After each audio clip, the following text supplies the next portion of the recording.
moments ago spoke to reporters as he weighs potential military strikes on Iran's nuclear program. Coming as my colleague Andrea Mitchell just sat down with Iran's foreign minister for an exclusive interview. We have a lot to get to, so let's dive right in with the president answering questions from reporters, including NBC's Vaughn Hilliard, about potential U.S. military involvement in the Israel-Iran conflict. Take a listen to some of that exchange. Mr. President, the Iranian foreign minister this afternoon said if the U.S. is serious about negotiations, that you would call up Israel and request that they stop their airstrikes. Will you make that request? Well, I think it's very hard to make that request right now. If somebody's winning, it's a little bit harder to do than if somebody's losing. But we're ready, willing, and able, and we've been speaking to Iran, and we'll see what happens. What was the thought process behind the 2-week timetable? Just a time to see whether or not people come to their senses. Did the Europeans help at all in talking with the Iranians? No, they didn't help. No. Iran doesn't want to speak to Europe. They want to speak to us. Europe is not going to be able to help in this. 20 years ago, you were skeptical of a Republican administration that attacked a Middle East country on the idea of questionable intelligence of weapons of mass destruction. How is this moment different with Iran? Well, there were no weapons of mass destruction. I never thought there were. And that was somewhat pre-nuclear. You know, there was a nuclear age, but nothing like it is today. And it looked like I'm right about the material that they've gathered already. It's a tremendous amount of material. And I think within a matter of weeks, or certainly within a matter of months, they're going to be able to have a nuclear weapon. We can't let that happen. I was very much opposed to Iraq. I said it loud and clear, but I was a civilian, but I guess I got a lot of publicity. But I was very much opposed to the Iraq war. And I actually did say, don't go in, don't go in, don't go in. But I said, if you're going to go in, keep the oil. But they didn't do that. What intelligence do you have that Iran is building a nuclear weapon? Your intelligence community has said they have no evidence that they are at this point. Well, then my intelligence community is wrong. Who in the intelligence community said that? Your director of national intelligence, Tulsi Gabbard. She's wrong. Mr. President, are the Chinese in any way helping Iran at this moment? We're hearing reports of mysterious planes landing in Iran from China. I don't know. They say that they're there to take people out, but I can't tell you about that. I get along very well with China, get along very well with President Xi. I like him. He likes me. We have a very good relationship. We'll see what happens. I can't imagine them getting involved. It's a decision that you need to make on Iran, whether to strike militarily. Is this the biggest decision you'll have to make as president? Well, I can't tell you that. I have to see what happens. I can't, really say that. It depends what the decision is. But I wouldn't really be able to tell you that now. I'll tell you in about a year from now, maybe 5 years or 10 years from now. We never know about decisions. You never really know. Former president. Ceasefire while the negotiations happen? I might, depending on the circumstances. Would you, former Congressman Magnus? It's very hard to stop. I will say this. It's very hard to stop when you look at it. Israel's doing well in terms of war, and I think you would say that Iran is doing less well. It's a little bit hard to get somebody to stop. Would you support Iran being able to have nuclear, or would you support Iran being able to have civilian nuclear energy capabilities up to 3.76%? You know, they're sitting on the top of one of the largest piles of oil in the world. I just don't know why they need that for civilian work. It's one thing for certain countries to say, hey, I want to have a certain amount where I can go nuclear a little bit because we need it for electricity, we need it for air conditioners, etc. But when you're sitting on one of the largest oil piles anywhere in the world, it's a little bit hard to see why you need that. Yeah.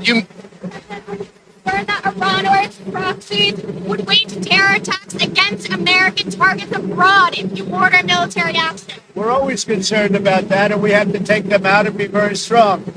You're even in danger talking to me right now. Do you know that? You are in danger talking to me right now. So I should probably get out of here, but you guys are actually in danger. Can you believe it? One more weeks, or could you strike before that? Are you essentially giving them a 2-week timeline? I'm giving them a period of time. We're going to see what that period of time is, but I'm giving them a period of time. And I would say 2 weeks would be the maximum. Safe to say there's a lot to unpack there. But before we do, Tehran is publicly rejecting talks with the United States. But Iran's foreign minister did, however, meet today with his British, French, German, and EU counterparts in Geneva. According to a joint statement from the European leaders, Iran expressed its willingness to continue discussions about its nuclear program and broader issues. And as I mentioned, my colleague Andrea Mitchell sat down with the Iranian foreign minister following those talks today for an exclusive interview and asked about the 2-week timeline that President Trump laid out yesterday. Take a listen. Can diplomacy produce a solution in 2 weeks? Well, I think it's up to, Americans, the United States, to show their determination for going for a negotiated solution, or they have something else in their mind and they want to attack Iran anyway. So they had perhaps this plan, and they just needed negotiations, perhaps, to cover it up. We don't know how we can trust them anymore. What they did was, in fact, a betrayal to diplomacy. You can catch more of Andrea Mitchell's, exclusive interview with the Iranian foreign minister tonight on NBC Nightly News. Joining me now to talk more about this, our team of reporters, NBC News senior White House correspondent Garrett Haake, and of course, NBC News chief Washington and foreign affairs correspondent Andrea Mitchell. She is in Geneva right now, fresh off her interview with the Iranian foreign minister. We're going to go to you in a second, Andrea, but Garrett, let's start with you from the White House. We just heard from the president. He said a lot there in a relatively short amount of time. What was your biggest takeaway?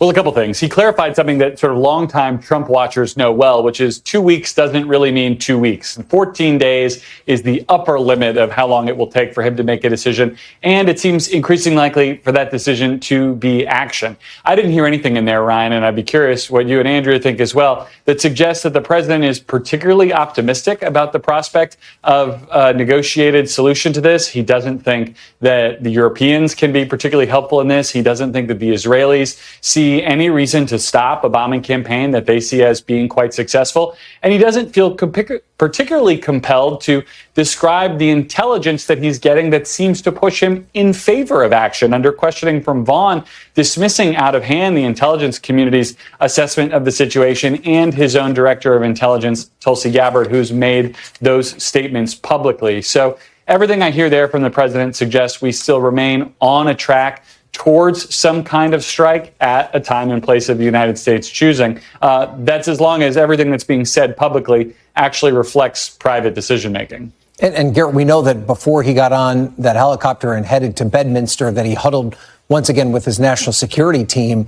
Right now, do we know who has his ear right now? Who is the loudest voice helping him make this decision? Yeah, I mean, there are two things that seem contradictory going on here, Ryan, but that kind of makes sense when you understand how Donald Trump makes decisions. First, he's casting a wide net. He's asking the friends and allies that he speaks to on the phone. He's asking staffers in the White House.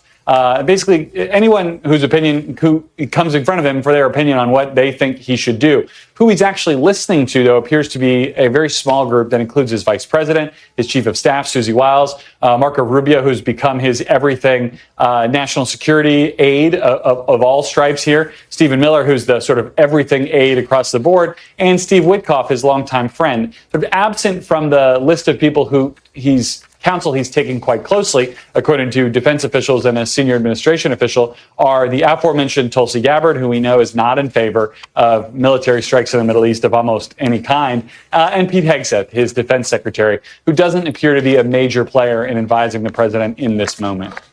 Given the way he answered Vaughn's question about Tulsi Gabbard, it seems like our reporting is probably pretty strong there. Garrett, what else are you hearing from administration officials about how they're viewing the talks in Geneva? Are they hoping those talks could de-escalate the tensions? Administration officials not named Donald Trump are saying nice-ish things about the talks in Geneva, that they are broadly supportive of this effort, and if anything, that might bring Iran back to the table. But once again, you heard the president say the quiet part out loud here, that he doesn't think the Iranians want to talk to the Europeans, and he doesn't think there's anything that the Europeans can do to bring this to a close, except perhaps to push Iran towards some kind of direct negotiation with the United States. The president believes the U.S. is the major player here, and that may very well be true. Okay, Garrett Haake, thank you for that. Let's turn now to Andrea Mitchell in Geneva. Andrea, just fresh off this very important interview with the Iranian foreign minister, what stood out from your conversation with him, Andrea? Well, for one thing, accusing the United States of using diplomacy, Trump diplomacy, he made it very specific, as a cover to let Israel get ready to attack, and a betrayal, as he put it. I asked if he trusted Steve Witkoff, and he said that Steve Witkoff he thought was a gentleman, and that they were still communicating with each other by internet, by mail. But he said he no longer feels that he said he keeps changing his position, so perhaps he can't sell his position. So that is no longer a path. I was struck by how negative he was in terms of he will not negotiate as long as Israel is attacking. He did say that he now sees the U.S. as a party to the conflict because of the president's language saying, we now control the skies. We, not just Israel does. And that despite when I asked him, pressed him about Secretary Rubio saying last Thursday night, this is not a U.S. strike, we did not take part in it. He said, well, excuse the traffic outside. He said, well, that may have just been a cover because we see them as, the U.S. could have stopped them and they didn't, so they gave them a green light. So he sees it as both the United States and Israel. I asked if Donald Trump, in 2 weeks or less, attacks Fordo, the underground mountain, hidden in the mountain, main centrifuge nuclear plant, nuclear processing facility, and would he retaliate against American targets around the world? And he said, war is war, indicating that he would. Now, I asked him repeatedly about how much Iran has lost. You heard the president say, well, Israel is winning and Iran is losing, so, winners don't stop, which actually in war, sometimes winners decide it is time to stop, but in any case, that was his perspective. And he said, I said, just despite all of the losses that you've suffered with the missiles, with your top officials, your leaders being assassinated, then their backups being assassinated, your nuclear scientists, the nuclear facility at Natanz, the other threats to the infrastructure around Iran, wouldn't it be better to negotiate? And he said that there is something more important, which is national pride. And he will not bend on the U.S. demand that he give up all ability to enrich on Iranian soil for what they claim is a peaceful program and take enriched uranium at much lower levels, 3.7 to 5%, which is what is used for civilian purposes, take that from a consortium of other countries. So we will not bend on that and will not explain why Iran is enriching up to 60%, which is right below weapons grade, if it is for civilian purposes. And just finally, he said that he's going to Moscow on Monday. Vladimir Putin, his key ally in many ways, has been on the sidelines of this whole conflict. And he's going to Moscow to talk to Putin. Clearly, they want some help from Russia. So far, Putin has not cooperated.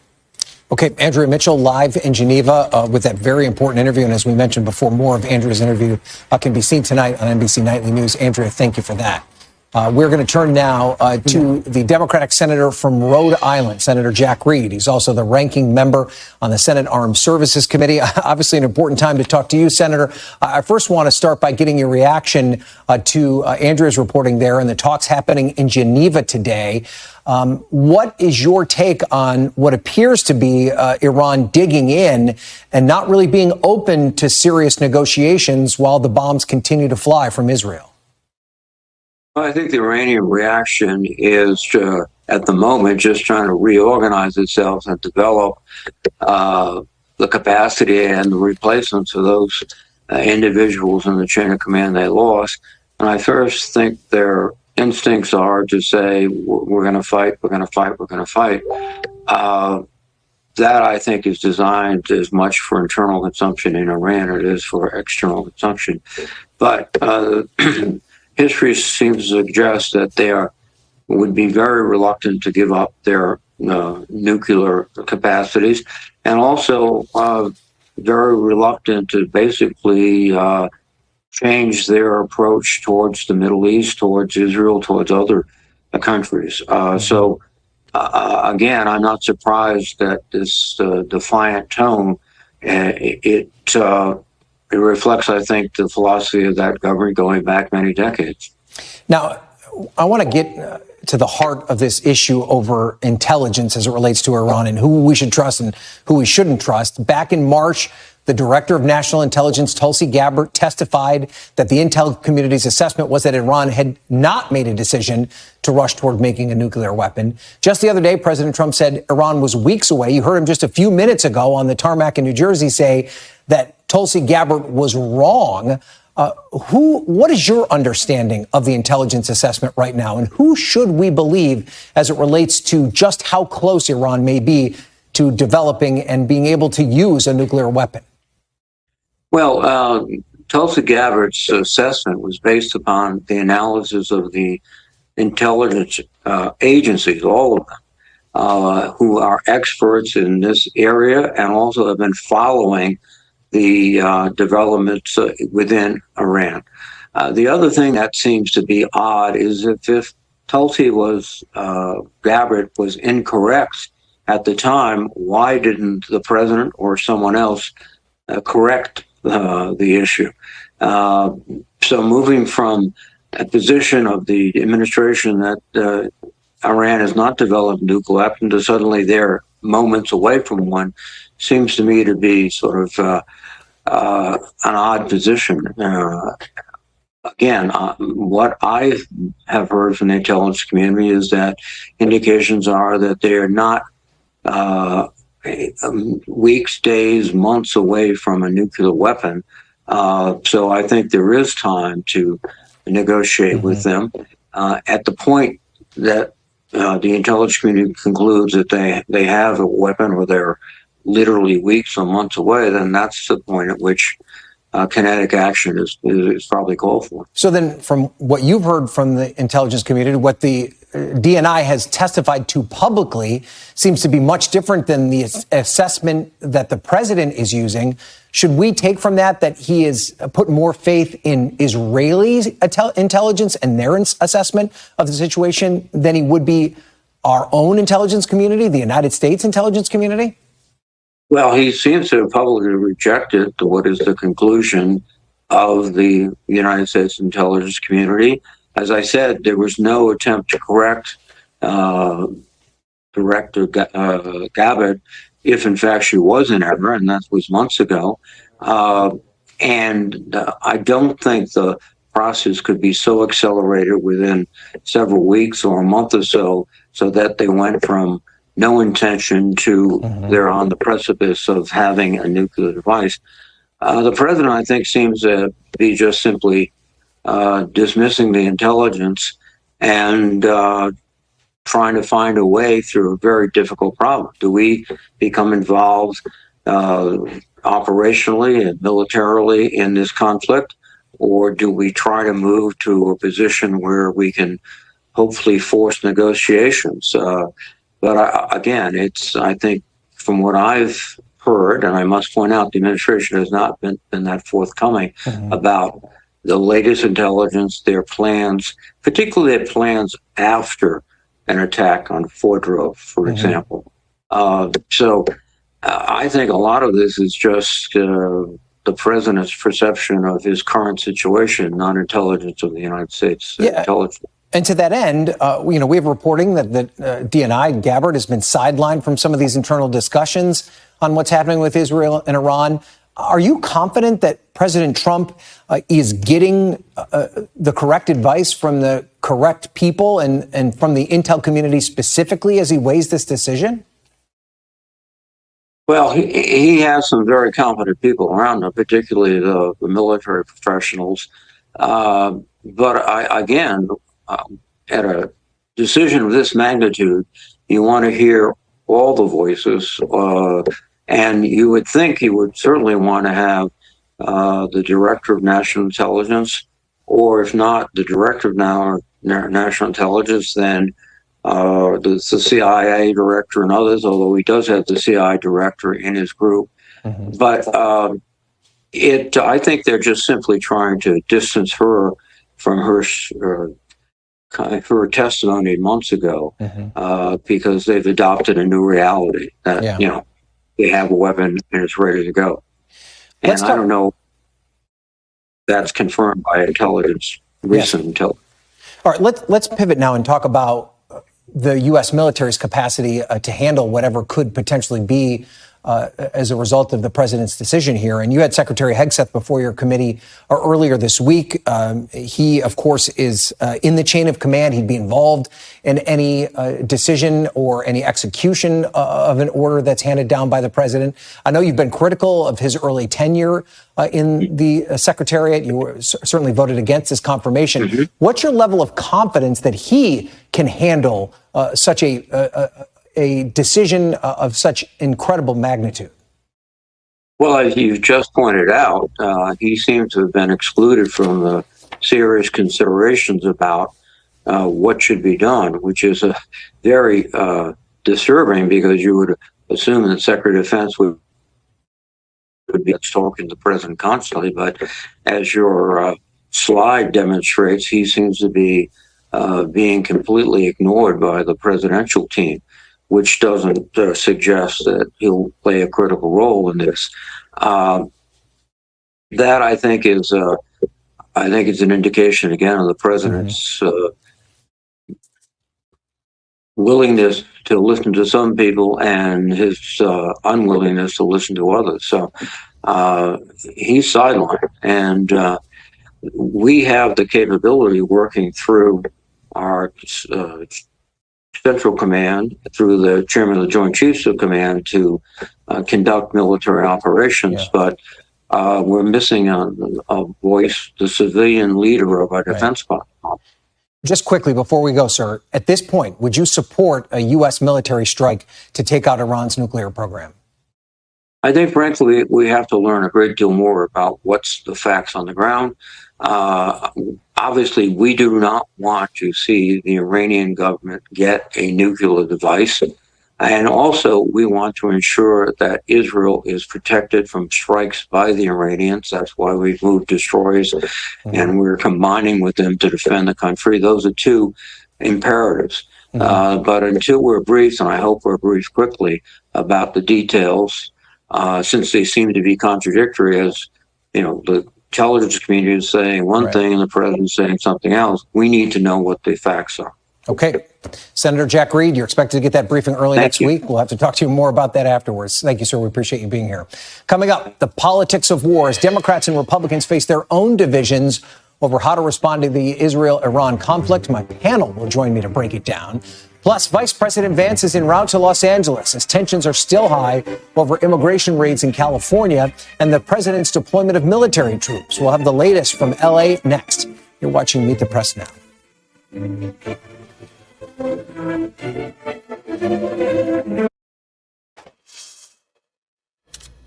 Welcome back. Right now, Vice President J.D. Vance is on his way to Los Angeles, where he's expected to meet with Marines and tour a facility that is key to the Trump administration's immigration crackdown. His visit comes less than 24 hours after a federal appeals court handed the administration a key victory in that effort, ruling that it can keep control of California National Guard troops despite fierce opposition from state leaders. NBC News political and national correspondent Jacob Sobroff joins me now from Los Angeles. So, Jacob, what has the reaction been to the vice president's visit to Los Angeles? You can imagine, Ryan, that in this very blue city, people are not particularly pleased amongst the populace here, not only because this county has more undocumented people than any county in the United States of America, not only because there are members of federal law enforcement. You can't see it right behind me right now, but as this car gets through the federal security and into the property, you can see a very large tank or tactical vehicle, I should say, that is here with members of the U.S. Marine Corps defending the perimeter of this facility. And not just because it's been, as you said, 2 weeks since the ICE raids got underway, but because I think a lot of people have a sense of fear here, a sense that this is not the city that they know that has been portrayed by J.D. Vance and President Trump. And people in Los Angeles, after 2 weeks of sustained raids by Immigration and Customs Enforcement, Border Patrol, Homeland Security, investigations, and even the FBI, DEA as well, I think people want to see a return to the normalcy that was happening here before all of this started. And frankly, I think they blame the Trump administration for the situation that's happening here right now. Of course, we had a ruling from an appeals court last night, Jacob, that said that the Trump administration can maintain control of the National Guard. What's the reaction there been to that news? Well, Gavin Newsom is very clear that he's going to continue to pursue avenues to have that National Guard deployment returned to his control. He says, when I talked to him on that Sunday night after this all started 2 weeks ago, that his authority was usurped from him and unconstitutionally, in his opinion, by President Trump, and that Title X authority, while it might be legal, the way in which it was executed was not. Obviously, the Ninth Circuit Court of Appeals didn't agree with that, but Gavin Newsom is looking at all possible options, including whether or not this is a lawful deployment under the laws of the United States for the Guard and the Marines to be on the streets. And they're looking very closely at whether or not they're exercising the activities of civilian law enforcement. That would be the dividing line, the red line, so to speak, for Gavin Newsom. Okay, Jacob Silveroff, thank you for that. We appreciate it. Turning now to another immigration story that we've been following closely. This afternoon, a federal judge ordered that Mahmoud Khalil be released on bail, ruling that he was neither a flight risk nor a risk to the community. Khalil, a Columbia University graduate and permanent U.S. resident, was the leader of last year's pro-Palestinian protests at the Ivy League school. He's been in immigration custody for nearly 3 months as the Trump administration seeks to deport him. NBC News senior Homeland Security correspondent Julia Ainsley joins me now. She's been following this case very closely. Just remind us of the facts of this case and just how big of a win is this for Khalil? Well, Khalil, in a lot of ways, became the poster child of the Trump administration's efforts to try to arrest foreign students, really for matters of free speech. And their argument has been that they're allowed to revoke a visa, in this case, a green card, because it was not in the U.S. national security interest. And of course, as you pointed out, he was a leader in those pro-Palestinian movements, but had not been charged with any crimes for anything that he did on Columbia's campus or elsewhere. Now, what they've argued in court and what they argued today before this judge, before this ruling, which clearly he disagreed with, was that because Khalil had somehow, and they argued, had not been forthcoming with his work history that he included on a visa application. Therefore, that was somehow a discredit to his character, and he should not be released. But the judge said there is absolutely no reason to think he's a flight risk or a risk to national security. They also argued that really this judge shouldn't be deciding whether or not he's released at all, that it should be left up to an immigration judge. The judge disagreed with that, thought he did have that authority. But what that could mean is that next they'll get an immigration judge to weigh in and try to keep him from being released. So talk about that. What are the next steps? Well, They could either appeal it and keep it within the federal system, or they could go to immigration judges, which, work for the Justice Department. They're not part of the judicial branch. And as we've reported here, they've all been given a lot of very strict instructions from the Justice Department recently to dismiss cases for asylum from the bench, not to allow people to appeal. And they have had an immigration judge in Louisiana previously rule he should be detained. So if they can find an immigration judge who won't weigh in on whether or not he is a national security threat or anything like that, but basically, does he have to be detained to guarantee his deportation? And is he eligible for deportation? That will be up to an immigration judge if they decide to go that route. So there's still a real possibility that he could be deported. Yeah, that still remains a possibility that has not been cleared up yet. But his lawyers and his family for some time have argued he should not be in Louisiana. If anything, if he was going to be detained, they wanted it closer to home. As you know, he recently became a father. And this comes after we also saw a court ruling saying that Harvard could go forward to bring in international students, something the Trump administration tried to block. So really 2 wins today on the front of international students against the Trump administration. But as you know, these things are never over. Okay, Julia Ainsley, thank you for that. We appreciate it. Up next, authorities grapple with a stunning rise in political violence as these two politicians are the latest to be targeted. One has been arrested for attempting to kidnap the Democratic mayor of Memphis, and another man has been arrested for threatening the life of an Ohio Republican congressman. We'll have the latest when we come back. You're watching Meet the Press Now.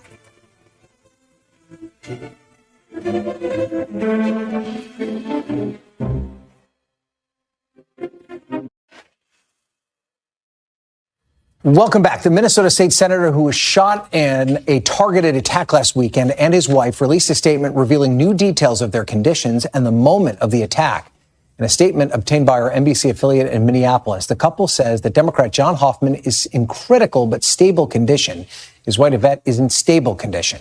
The Hoffmans described the shooting, saying that John lunged at the gunman before being shot 9 times. Yvette then reaching out to shove the shooter and shut the door before she was hit 8 times. Another lawmaker, Melissa Hortman, and her husband were also shot in their home. Both were killed. This comes as we learn of new incidents targeting lawmakers from both sides of the aisle. U.S. Capitol Police say they arrested an Ohio man they say threatened to kill Republican Congressman Max Miller, calling him an anti-Semitic slur and attempting to run his vehicle off the road. Police releasing this portion of a 911 call made by the congressman. My name is Congressman Max Miller. I was just driving to work, and I was cut off by a man in a Tesla who held up a Palestinian flag to me and then rolled down his window and said that I'm going to cut your throat and your daughters. And he said, you're a dirty Jew. I'm going to kill you all, and I know who you are and where you live. And I followed him, and he rolled down his window, and I rolled down my window so I could hear what he was saying. And the dispatcher from Rocky River was able to hear some of it. And I am a little shaken, to be quite honest. I have a weapon on me. I'm glad I didn't use it. And in Memphis, police say they've charged a man they accuse of stalking and trying to kidnap the city's mayor, Paul Young. Police say they found him with a taser, rope, and duct tape. For more, I'm joined by Kevin Fry, the Washington correspondent for New York One News, Juanita Tolliver, Democratic strategist and an NBC News political analyst, and Rob Bluey, the president and executive editor of the Daily Signal. So, Juanita, I want to start with you. I mean, how do we turn down the temperature on this heated political rhetoric?